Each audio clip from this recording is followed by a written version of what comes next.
रहे तो कि एक स्टडी मैं बड़ी इंपॉर्टेंट कोट करना चाहता हूँ हमेशा, जो कि ना इस तरह का जब टॉपिक आता है ना उसमें बड़ी एसेंशियल है। वो ये है कि this is the longest human यानी longest study ever conducted in human history, यानी सबसे लंबी। एंड ये कोई 90 ईयर्स तक पहुँच चुकी हुई है, यानी 90 साल हो गए स्टडी को और अभी तक चल रही है। और ये एसेंशली स्टडी थी ह्यूमन हैप्पीनेस पे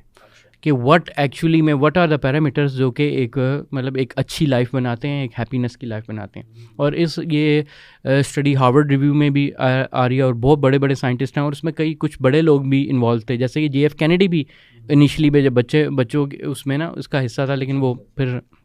निकाल दिया। लेकिन ये क्या है, ये एक लॉन्गिट्यूडनल स्टडी है उनके ऊपर, जिसके अंदर ये डिटेक्ट किया कि थ्रू आउट लाइफ उन्होंने मल्टीपल पैरामीटर देखे कि क्या चीज़ें थी, इनकी इनिशियल कंडीशंस क्या थी, इनके दरमियान वाली कंडीशन क्या थी, इसके एंड ऑफ लाइफ कंडीशन है, कौन जो है वो ज़्यादा लंबा अरसा ज़िंदा रहा है, कौन खुश रहा है, कौन उदास रहा है। वो सारी चीज़ उन्होंने ना आप कह लें कि 90 साल तक जो है वो चल रही है, जब तक वो क्योंकि ज़िंदा है वो है। और कुछ और भी बंदे ऐड हो गए थे तो थोड़ी इस वजह से उसकी लेंथ है। और इवन मेरे ख्याल से कोई 3rd जनरेशन चल रही है साइंटिस्ट की भी जो इसको फॉलो थ्रू कर रहे हैं।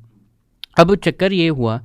कि व्हाट इज़ द रिज़ल्ट, यानी अभी तक जो सारी रिज़ल्ट है उन्होंने क्या डिटरमिन किया कि what is the core of happiness क्या है। उन्होंने कहा कि long term commitment and relationships,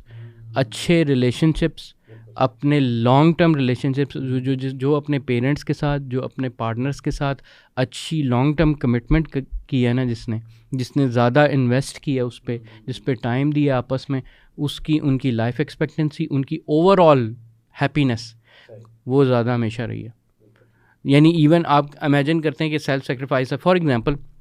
कुछ स्टडीज़ आती हैं छोटी लेवल पे, वो कहते हैं कि जी जैसे स्टडी आई है कि बच्चों वाली माएँ जो हैं वो ज़्यादा डिप्रेस हैं या वो सैड हैं एज अपोज टू जो वो वाली है, और वो स्टडी को बड़ा कोट किया जाता है। लेकिन उसके काउंटर एक्ट में ये वाली स्टडी ज़्यादा इंपॉर्टेंट है और ज़्यादा लंबी, ज़्यादा रोबस्ट है, जो कि बाकायदा कहती है कि देखो ना सिर्फ बच्चों से करना, वो जो रिलेशनशिप हो वक्ती तौर पर तो आपको ज़रा स्ट्रेस होता है, आपका बच्चे का ख्याल रखना होता है, लेकिन ओवर टाइम वो क्या हुआ, वो उनके लिए हैप्पीनेस का ज़रिया बना, वो ज़्यादा सेटिस्फाइड रहे, ठीक है, और उनकी